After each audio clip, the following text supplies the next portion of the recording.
எல்லாருக்கும் வணக்கம். அப்புறம் எல்லாருக்கும் நன்றி. யார் வந்துடக்கூடாதுன்னு நினச்சனோ அந்த 2 பேரும் வர வச்சிட்டாங்க.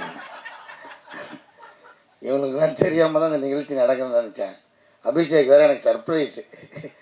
ஏயா இப்படி ஒரு சர்ப்ரைஸாக ஒருத்தர் கொடுப்பான். நீ காலைல தான் சொல்கிறான். ஒரு சர்ப்ரைஸ் இருக்குது, முக்கியமான 2 செலிப்ரிட்டிஸ் வராங்க, உங்களுக்கு வந்து வாழ்த்து சொல்கிறதுக்கு. ஐயையோ அப்படின்னு இவங்க தான் நினச்சேன். கரெக்டாக அவங்க 2 பேரும் பேரையும் சொல்லிட்டேன் ரொம்ப பெருமையாக. தம்பி, உங்களோட 2 பேர் ஃபோட்டோவும் என்கிட்ட இருக்குது, மறந்துடாதீங்க. அதை உங்களுக்கு அனுப்பிச்சி வச்சுருக்கிறேன். இன்னும் பத்திரமா அதை லைக் போட்டு வர வச்சுருக்கிறேன். எப்போ வேணாலும் மீடியாவில் போஸ்ட் பண்ணிடுவேன், தெரிஞ்சுக்கிங்க. சோசியல் மீடியாவில் அதை மனசில் வச்சுட்டு பேசுங்க. இனிமேல் மேடையில் பேசினா என் வயசை பற்றி இல்லாமல் நீங்கள் விமர்சனம் பண்ணுறீங்க, இருக்கட்டும். ஏண்டா ஒரு யதார்த்தமாக ஒரு அப்பா ரோல் கொடுத்தாங்கன்னு வெள்ளடிச்சுன்னு நடித்தா உடனே எனக்கு 60 வயசுன்ற ஒருத்தன், ஒரு 58 வயசுன்றான். தம்பி, எனக்கு ஒரு வாய்ப்பு கிடைக்காம போயிடும். இல்லை இருக்கு, நான் வெயிட் பண்ணுறேன். ஆனால் ஏதாவது ஒரு சூழ்நிலையில் அந்த ஃபோட்டோவை நான் போடுறேன்டா. இருந்தாலும் நீங்கள் வந்ததுக்கு ரொம்ப நன்றி 2 பேருக்கும். லவ் யூடா. ஐயோ அதுவே பயமாக இருக்குது, என்ன பண்ண போகிறான்னு தெரியல. ஏன்னா அந்த ஃபோட்டோ வந்து ஒரு அதிகாலையில் ஒரு 4 மணிக்கு எடுத்த ஃபோட்டோ. அப்போ யோசிச்சு பாருங்கள் எப்படி இருப்பாங்கன்னு. அதில் நானும் உள்ளே இருக்கேன், அதனால தான் அந்த போட முடியல, இல்லை எப்பயோ போட்டு மாட்டி விட்டுருப்பேன். ரொம்ப ஒரு உற்சாகமான ஃபோட்டோ அது. முதல்ல எஸ்ஆர் பிரபு சார் ரொம்ப நன்றி. ஏன்னா ஒரு படம் வந்து இது எப்படிப்பட்ட படம்ன்றதை நீங்கள் வாங்கினோடனே எல்லாேருக்கும் அது தெரிஞ்சிச்சுன்னு நினைக்கிறேன். ஸோ எல்லாேருக்கும் ஒரு நம்பிக்கை முதல்ல வந்திருக்கும். அதுக்காக முதல்ல உங்களுக்கு நன்றி சார். ஏன்னா நீங்கள் நல்ல படங்களுக்கு சப்போர்ட் பண்ணுவீங்க, அந்த வகையில் இந்த படத்துக்கு சப்போர்ட் பண்ணது ரொம்ப நன்றி. மற்றபடி சத்யராஜ் சார், அவர் இங்கே இன்றைக்கி வரல, அவருக்கு ரொம்ப ரொம்ப நன்றி. ஏன்னா படம் நாங்கள் ஒரு முடிகிற ஸ்டேஜில் தான் வந்து டைரக்டர் வந்து அப்ரோச் பண்ணார். எந்த தயக்கமும் இல்லாமல் படத்தில் கொஞ்சம் எடுத்த வரைக்கும் போட்டு காமிச்சு அவர் பார்த்துட்டு அவர் பிடிச்சி நடித்தது ரொம்ப ரொம்ப சந்தோஷம். ரொம்ப நன்றி சார் இந்த மேடையில் உங்களுக்கு. அப்புறம் வடிவேல் சாருக்கு ரொம்ப நன்றி. ஏன்னா எனக்கு தெரிஞ்சு அவர் நடிக்காமல் முதல் முறையாக பாடுறாருன்னு நினைக்கிறேன். ஸோ அது வந்து எங்களுக்கு கிடைச்ச ஒரு பெரிய வாய்ப்பாக நினைக்கிறோம் நாங்கள். இந்த நேரத்தில் உங்களுக்கு நன்றி சொல்லிக்கிறேன் சார். அப்புறம் வந்து நிறைய பேர் விட்டுட்டேன்னா எல்லோரும் சொல்கிற மாதிரியே மன்னிச்சிருங்க. அபிஷேக் ராஜா எனக்கு இந்த படத்துக்கு வந்து கனெக்ட் பண்ணி விட்டு தான் வந்தான். ஒரு நாள் ஃபோன் பண்ணி, ஐயா ஒரு கதை ஒன்று கேட்கணும், எப்படின்னு சொல்லுங்கள், நான் அந்த டைரக்டர் சொல்கிறேன் அப்படின்னு சொன்னார். அப்புறம் அந்த கதையை போய் கேட்டேன். அந்த கதை மீட்டிங் பாயிண்ட்டு, அந்த இடமே வந்து எனக்கு ரொம்ப பிடிச்சிருந்தது. ஏன்னா டைரக்டரோட வீட்டுக்கு கூப்பிட்டுருந்தார். ஸோ ஒரு தயக்கம் இல்லாமல் வீட்டுக்கு கூப்பிட்டு, ஒரு தொழில் சார்ந்து நான் பெரும்பாலும் வீட்டில் யாரையும் கூப்பிட்டு சந்திச்சதில்லை. நான் வெளியில் எங்கேயாவது ஒரு புது இடத்துல என்னோடய அலுவலகத்தில் அப்படி தான் சந்திப்பேன். ஸோ வீட்டுக்கு கூப்பிடும்போது எனக்கு ஒரு நெருக்கம் இருந்துச்சு அதில். அப்போது ஃபஸ்ட்டு நான் போனது வந்து கொஞ்சம் தயங்கிட்டு தான் போனேன். ஏன்னா இப்படி இந்த மெயின் லீடு அப்படின்லாம் சொல்லிட்டா நம்மளை இந்த குணச்சித்திர கதாபாத்திரத்துக்கு கூப்பிடாமல் போயிடுவாங்கன்னு ஒரு பயம். அதுக்காக இதை பண்ணலாமா வேணாமான்ற ஒரு தயக்கம் தான். பட் இந்த படம் அப்படி மெயின் லீடு அப்படின்னு இருக்காது. எனக்கு தெரிஞ்சு இது எல்லா கேரக்டர்ஸும் ஒரு பில்லராக இருக்கும். இந்த கதை அப்படி இருக்கும். அப்புறம் அந்த கதையை அவர் சொன்னார். அதுக்கப்புறம் எனக்கு அந்த பயம் தெளிஞ்சிருச்சு. ஏன்னா அந்த ஒரு வழக்கமான அந்த சினிமாட்டிக் அந்த எக்ஸ்பீரியன்ஸில் இல்லாமல் இது வேறு ஒரு டைமென்ஷன் அந்த கதை சொன்னார். அது எனக்கு வந்து ரொம்ப பிடிச்சிருந்துச்சு. ஏன்னா அவர் ஒரே அந்த கதை சொல்ல ஆரம்பிக்கிறதுக்கு முன்னாடி ஏன் இந்த கதையை எழுதினேன்னு சொல்கிறேன் அப்படின்னு சொன்னார். ஏன்னா ஒரு அப்பா அந்த குடும்பத்துக்காக உழைச்சிட்டே இருக்கார். இது வரைக்கும் ரெகுலரான கதை தான். அவர் என்ன உணர்வை சொல்ல வந்தான்றது எனக்கு பயங்கரமாக நச்சுன்னு அப்படி அடிச்சிருச்சு. ஏன்னா ஒரு டீனேஜ் வரைக்கும் பசங்க வந்து ரொம்ப அந்த ஸ்பரிசத்தோடையே இருப்போம். அப்பா மேலே உருண்டு பிறண்டு விளையாடிட்டு அந்த மாதிரியான அந்த ஸ்பரிசத்தோடையே வளர்ந்துக்கிட்டே இருப்பாங்க. ஒரு டீனேஜுக்கு அப்புறம் அது பையனோ பொண்ணோ கொஞ்சம் கொஞ்சமாக அந்த அப்பாவோட உடம்புலேருந்து கொஞ்சம் கொஞ்சமாக விலக ஆரம்பிப்பாங்க. அப்போ அந்த அப்பா ஸ்பரிசத்தை மிஸ் பண்ணுவார். ஏன்னா பசங்களுக்கு தெரியாது. பசங்களுக்கு அவன் அப்பா ஆகும்போது அது புரிய நினைக்கிறேன். அப்போது அந்த இடம் எனக்கு ரொம்ப பிடிச்சிருந்தது. ஆமாம், இது வந்து அப்பா சொல்லவும் முடியாது. எங்கன்னா இது வந்து ஆனால் நான் எப்போவுமே பெரும்பாலும் நேரம் எடுத்துக்க மாட்டேன். இன்றைக்கி ஒரு நாள் என்னை அனுமதிச்சிருக்கேன். கடைசியாக வேறு கூப்பிட்டாங்க. எப்போனா ஒரு எப்படி சொல்கிறது, ஒரு எலிட் பீப்புள்ஸ் அந்த மாதிரி இருக்கிற மக்களுக்கு வந்து அது ரொம்ப சாதாரணமாக அவங்களுக்கு அந்த ஸ்பரிசம் எப்போயுமே இருக்கு. ஏன்னா அவங்களுக்கு அது ஒரு வேறுபாடாகவே இருக்காது. அப்புறம் இந்த மிடில் கிளாஸில் இருக்கிறவங்களுக்கு வந்து நிச்சயமாக அந்த அந்த டீனேஜ் தாண்ட அவங்க அந்த ஸ்பரிசத்துலேருந்து விலகுவாங்கன்றது நான் அனுபவிச்சிருக்கேன். எங்கள் அப்பா அதுக்கு ஏங்கினதை நான் பார்த்துருக்கேன். ஒரு பாயிண்டில் எங்கள் அப்பா வந்து ஃபேக்காக என் கூட ஃப்ரெண்ட் ஆகிட்டார். ஏன்னா அவருக்கு தெரியும் எல்லாத்தையும் அந்த அந்த வயசு அனுபவத்தை எல்லாத்தையும் இறக்கிட்டு இந்த ஸ்பரிசத்துக்காக என்கிட்ட ஃப்ரெண்ட் ஆகிறார். ஸோ அது இந்த கதையை கேட்டு முடிச்சோன்னே எனக்கு அது புரிஞ்சுது. ஏன்னா நான் அவருக்கு என்ன கிட்டத்தட்ட அப்பா ஆகிட்டேன். அதனால எனக்கு அது புரிஞ்சுது. ஐயோ, பிரபஞ்சம் பூங்குன்றலாம் வந்து எப்படி விலகி இருக்கும்போது நமக்கு எப்படி இருக்கும் அப்படின்றது எனக்கு அது ரொம்ப இதாகிடுச்சு. அப்புறம் அந்த கதை சொல்லி முடிச்சோன்னே ஓகே, இதை நிச்சயமாக பண்ணிடணும், விட்டுறக்கூடாது அப்படின்னு நினச்சேன். கார்த்திகேயன் மணி சார் ரொம்ப நன்றி சார், இயக்குனர், படத்தோட இயக்குனர்.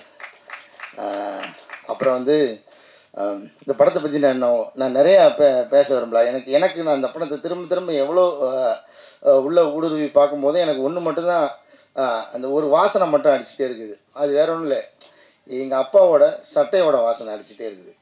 அது நீங்கள் இந்த படம் பார்க்கும்போது சினிமா தேட்டரில் நீங்கள் அதை மட்டும்தான் எடுக்க முடியாதுன்னு நினைக்கிறேன். உணர்வுகள் எல்லாமே உங்களுக்கு வந்துடும், காட்சி, இசை எல்லாமே கிடைக்கும். இந்த படத்தில் எனக்கு தெரிஞ்ச அந்த வாசனை அடிக்கும்னு நான் நம்புகிறேன். அப்படி அடிச்சதுன்னா இந்த படத்தோட சக்ஸஸ் நான் நினைக்கிறேன். ஏன்னா நான் அதை உணர்ந்தேன், நடிக்கும்போது உணர்ந்தேன், அது படமாக பார்க்கும்போது நான் உணர்ந்தேன். அது வந்து அது ரொம்ப அபூர்வமாக நடக்கிற நிகழ்வு. ஏன்னா ஒரு படத்துக்குள்ளேருந்து ஒரு வாசனை அடிக்கிறதுன்றது ரொம்ப அபூர்வம். இந்த படத்தில் அது நடக்கும்னு நம்புகிறேன். ஸோ அதுதான் இந்த படத்தை பற்றி நான் சொல்லணும்னு நினைக்கிறது. அதுக்கப்புறம் நீங்கள் பார்த்துட்டு நிச்சயமாக ஒரு நல்ல படத்தை நீங்கள் விட்டுற மாட்டீங்கன்னு தெரியும். அந்த நம்பிக்கை தான். வழக்கமாக எல்லோரும் கேட்குற மாதிரியான கோரிக்கைகளை நான் வைக்க விரும்பல. நீங்கள் படம் பாருங்கள். நிச்சயமாக படத்துக்கு அப்புறம், படம் ரிலீஸ் ஆனதுக்கப்புறம் நிறைய பேச வேண்டியிருக்குன்னு நினைக்கிறேன். எல்லோரும் வந்ததுக்காக முதல்ல ரொம்ப நன்றி. அப்புறம் ஆனந்த்ஜிக்கு, எங்கள் படத்தோட சினிமாட்டோகிராஃபர், ரொம்ப எளிமையான சினிமாட்டோகிராஃபர். எப்படி இந்த ஒரு கதைக்கு எப்படி துருத்திடக்கூடாதோ, ஒரு தடவை இதே மேடையில் தான் பாலமேந்திர சார் சொன்னார், ஒரு சினிமாட்டோகிராஃபியும் மியூசிக்கும் அப்படின்னா ஒரு என்னை பார், என் திறமையை பாருன்னு வெளியில் துருத்தி தெரிஞ்சிடக்கூடாது, அது அந்த கதைக்குள்ளே முங்கியே இருக்கணும், அதுதான் ஒரு தரமான சினிமாட்டோகிராஃபி, அதுதான் ஒரு தரமான இசை அப்படின்னு சொல்லி இந்த மேடையில் வச்சு சொல்லியிருந்தார். நான் அங்கே ஆடியன்ஸ் உட்காந்து கேட்டிருக்கேன். ஸோ அந்த மாதிரியான ஒரு ஒர்க்கு ஆனந்த்ஜியோடது. பாலா சாரங்கனோட ஒர்க்கும் அப்படி தான், எங்கேயுமே மிகை இல்லாமல் ரொம்ப ஒரு இளையோடும் இதோட அப்படி அழகான ஒரு இசை. ரொம்ப அதுக்கப்புறம் எனக்கு அந்த பாட்டு இப்பயும் இப்போ கேட்கும்போதே வந்து கண்ணம்மா அந்த அந்த லைன் வரும்போது, அதை ஒரு நாள் என் வாய்ஸ் வச்சு எடுக்கிறேன்னு சொல்லிட்டு ஏமாற்றிக்கிட்டே இருக்கிறேன். அதை எடுத்து என்கிட்ட மட்டுமா அதை கொடுத்துருயா, நானும் பாட்டு பாடியிருக்கேன்னு வச்சுக்கோல்ல. அவர் ஹரி சார், நம்ம வந்து ரொம்ப வருஷமாக பழகிட்டு இருக்கோம். இந்த படத்தில் எனக்கு தெரிஞ்சு சேர்ந்து ஒர்க் பண்ணிருக்கேன் நினைக்கிறேன். ரொம்ப மகிழ்ச்சி உங்களோட ஒர்க் பண்ணதில். எஸ்ஆர் பிரபு சாருக்கு மீண்டும் நன்றி. ஏன்னா நம்ம ஆர்டராக பார்த்துட்டே பேசிட்டு வர்றதுனால அது மிஸ் ஆகக்கூடாது. ரோஷினி, உங்களோட ஒர்க் பண்ணதில் எனக்கு ரொம்ப ரொம்ப மகிழ்ச்சி. நீங்கள் ஒரு யதார்த்தமான நடிகை, எனக்கு ரொம்ப பிடிக்கும் உங்களோட நடிப்பு. ஸ்னேகன் சார், உங்களோட பங்களிப்பு எங்களுக்கு வந்து எப்படின்னா, கலையரசன் அவங்களாம் சொன்ன மாதிரி நாங்கள் உங்களோட சேர்ந்து ஒர்க் பண்ணும்போது அதில் நீங்கள் எனக்கு என்ன அண்ணன் சொன்னது எனக்கு ரொம்ப சந்தோஷமாக இருந்தது. ஏன்னா நான் நிச்சயமாக உங்களோட சின்ன பையன் தான் நினைக்கிறேன் சார்.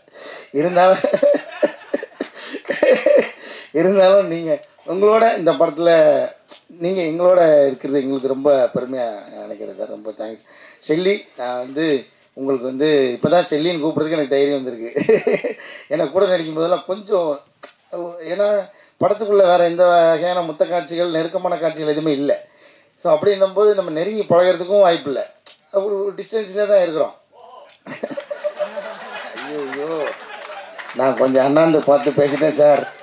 இவனுங்க கீழே இருக்க, அதாவது திருவிழாலெல்லாம் இந்த கச்சேரி நடந்துகிட்டு இருக்கும்போது 2 கேரக்டர் எந்திரிக்கும் தெரியுமா நடுவில், அதை மாதிரி கூட்டு நடுவில் நிப்பாட்டி வச்சுட்டு என்ன பேச வைக்கிறீங்க. சரி, அப்போ சொல்ல வந்த குறைய சொல்லவே முடியாது.